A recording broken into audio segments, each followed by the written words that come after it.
अपने बच्चों का पालन ऐसे करो कि आपके बच्चे अपने बच्चों को आपकी कहानी बड़े गर्व से सुनाएं।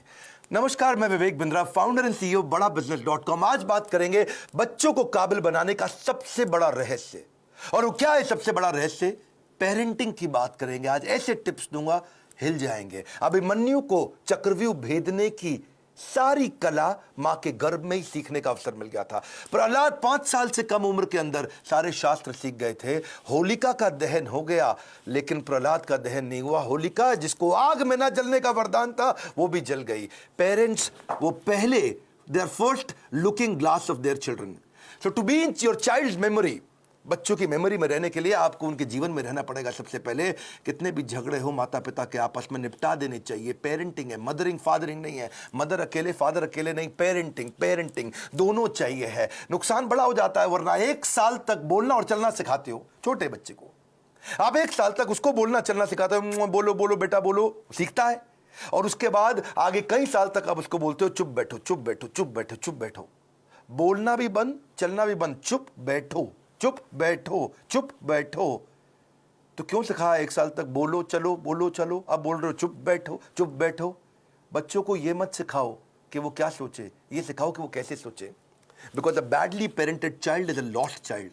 परवरिश की परख जो होगी ना आपकी, वो इस बात से होगी कि बुढ़ापे में वो आपका कितना साथ देने वाले हैं। खराब परवरिश के कारण उसके सोशल स्किल वो खत्म हो जाते हैं, अनरिलायबल हो जाता है, अनस्टेबल, केयरलेस बच्चा होता है, आर्ग्यूमेंटेटिव होता है। आपका बच्चा रिजिड हो गया, जिद्दी है, रूड है, इनडिसिप्लिन्ड है, एंटी सोशल बिहेवियर हो रहा है, उसका अकेलापन महसूस करता है, कभी कभी पेसिमिस्टिक है, सेल्फ डिफीटिंग थॉट्स आते हैं, सीक्रेटिव है, बताता नहीं बातें अपनी, छुपाता है आपसे, सब कुछ छुपाता है, आपको दोस्त नहीं समझता, उसके अंदर फियर ऑफ फेलियर है। ये सब क्यों है? अगर आपकी पेरेंटिंग कमजोर है तो यही नुकसान होंगे। बच्चे बड़ों की बात सुनने में अच्छे नहीं होते, वो बड़ों को कॉपी करने में ज्यादा अच्छे होते हैं। भगवद गीता में कृष्ण ने कहा है, यद यद आचरति श्रेष्ठ तत्तद एव तरुजना। यद यद तत्तद, जैसा जैसा वैसा वैसा।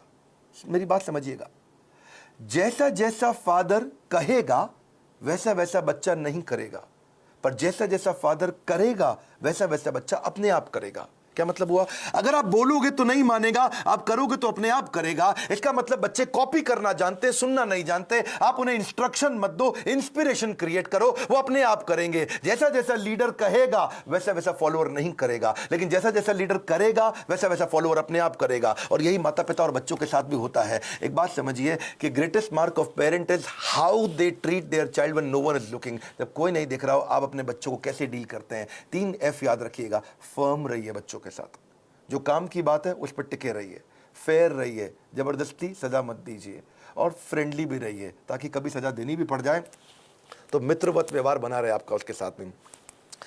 टेक्निकली ना 4 प्रकार के माता पिता होते हैं, मेरी बात को समझना। एक होते हैं अथॉरिटेरियन, जैसा बोला वैसा कर, जितना बोला उतना कर, ये अथॉरिटी है। एक होता है डेमोक्रेटिक, मिल बांट करके बात करते हैं, बच्चों की सुनते हैं। पहले के ज़माने में अथॉरिटेरियन चलता था, आजकल डेमोक्रेटिक ज़्यादा ठीक रहता है। डेमोक्रेटिक मतलब बच्चों को इन्वॉल्व करें, उनको इन्फॉर्म ना करें, बच्चों के साथ मिलकर चर्चा करें, उनके साथ समय बिताएं, उनकी भी सुने अपनी भी सुनाएं। और एक और होते हैं परमिसिव, तेरा जो मन करता है कर ले, उसको जो चाहिए उसको दिला दिया, उसको जैसा गिफ्ट चाहिए उसको वैसा दे दिया, जो गाड़ी बाइक मांगता तुरंत दे दिया, जो मोबाइल चाहिए तुरंत दे दिया। परमिसिव, कोई मतलब ही नहीं है। लेकिन इससे भी ज़्यादा खराब है निग्लेक्टफुल, अनइन्वॉल्व। वो क्या है? बच्चा क्या कर रहा है, किससे दोस्ती कर रहा है, किसके साथ उठता बैठता है, कोई जानकारी नहीं है। कंप्लीटली नेग्लेक्ट कर रहे हैं। आप कौन है? अथॉरिटेरियन है, जितना बोला उतना कर। डेमोक्रेटिक है, मिल बांट के रिश्ता बनाते हैं। परमिसिव है, जो करना है कर। नेग्लेक्टफुल, पता ही नहीं है कि क्या कर रहा है वो। तो 4 में से सबसे अच्छा है डेमोक्रेटिक पेरेंट होना। बिकॉज आप नहीं तो बच्चा बर्बाद हो जाता है, वो झूठ बोलना शुरू कर देता है। और अगर वो ज्यादा झूठ बोल रहा है, इसका मतलब आपने बहुत रिएक्ट किया था उसकी पुरानी गलतियों के ऊपर, और फिर वो सीक्रेटिव हो जाता है और अपनी बातें नहीं बताता। मैदान में हारा हुआ इंसान तो जीत सकता है, लेकिन मन से हारा हुआ इंसान कभी नहीं जीत सकता। तो मन से ना हारे बच्चा। अब सुनिए पेरेंटिंग के असली टिप्स। पहला टिप, इनकरेज करिए अपने बच्चे को, वो बचपन से इनोवेटिव थॉट प्रोसेस बिल्ड करें। उसको ऐसे प्रश्न पूछिए कि वो इनोवेशन बिल्ड कर सके। दूसरा, उसके साथ बैठ के किताबें पढ़िए और अच्छे वीडियोस देखिए। ये नहीं उसको बता दिया, उसके साथ बैठिए, खुद भी पढ़िए, चर्चा करिए उसके साथ में। तीसरा, कुछ क्वेश्चनिंग का आपस में फॉर्मेट बिल्ड करिए, म्यूचुअल क्वेश्चनिंग, कुछ वो आपसे पूछे, कुछ आप उससे पूछो, और खास तौर से आप उससे पूछो, वो आंसर करे, ज़्यादा बोलेगा, रिलेशनशिप बनेगा। प्ले विद योर चाइल्ड, उसके साथ खेलिए, फ्रेंडशिप इज द की। उसकी दोस्ती हो गई तो आपसे कभी मन नहीं चुराएगा। अगला मेरा पॉइंट है बजटिंग। बच्चे को बजटिंग सिखाओ, उससे उसके इमोशनल रिक्वायरमेंट कम होगी, इंटेलेक्चुअल कैपेबिलिटी बढ़ेगी। बजटिंग का मतलब क्या हुआ, आप उसको बता सकते हो कि भाई तुम्हें 500 रुपया हफ्ता दूंगा, उदाहरण है, आप अपनी कैपेसिटी के हिसाब से डिसाइड कर लो। 500 रुपया हफ्ता मतलब 2000 रुपया महीना मिलेगा तुमको। अब तुम्हें कोई गेम खरीदनी है, कोई खिलौना खरीदना है, बहुत इच्छा कर रही है, लेकिन तुम्हारे बजट में नहीं आता, तो तुम एक महीना रुको, अगले महीने जब तुम्हारे पास 2000 की जगह 4000 हो जाएंगे तब खरीद लेना। अगर वो 6000 का है तो 3 महीना रुको, 3 महीने बाद खरीद लेना, पैसा इकट्ठा करो। इससे वो अपनी इमोशनल डिजायर्स को रेगुलेट करना सीख पाएगा। उसको बचपन से आपने थोड़ा थोड़ा फाइनेंस सिखा दिया, वो बचपन में ही कैलकुलेटर लेकर के समझने लग जाएगा, हिसाब लगाने लग जाएगा। उसको लर्निंग, स्पीकिंग, रीडिंग, राइटिंग, इसको बोलते हैं LSRW, इसकी प्रैक्टिस कराओ। अब कभी भी अगर कोई कहानी भी सुनानी हो बच्चों को, तो कहानी किसकी सुनाओ, कुछ हेल्दी फूड के बारे में, खाने की ईटिंग हैबिट्स के बारे में, या कुछ सक्सेस के बारे में कहानी सुनाइए। क्वेश्चन आंसर की टेक्निक बहुत काम आती है। उसको सिनेरियोज देकर के क्वेश्चंस करो कि अगर ऐसा हो तो क्या करना चाहिए, ऐसी परिस्थिति में क्या करना चाहिए, तो वो सोचेगा। जब वो अच्छा सोचेगा, उत्तर देगा आपको, तो अपने आप सफल होगा। उसको पैशन ओरिएंटेड कंटेंट दिखाओ। उसका वीडियो गेम खेलने का मन करता है, उसके अंदर देखो स्किल क्या है, उस स्किल के हिसाब के वीडियोज उसके साथ बैठ के देखो, उस स्किल के हिसाब के उसको स्किल की ट्रेनिंग भी दिलाओ।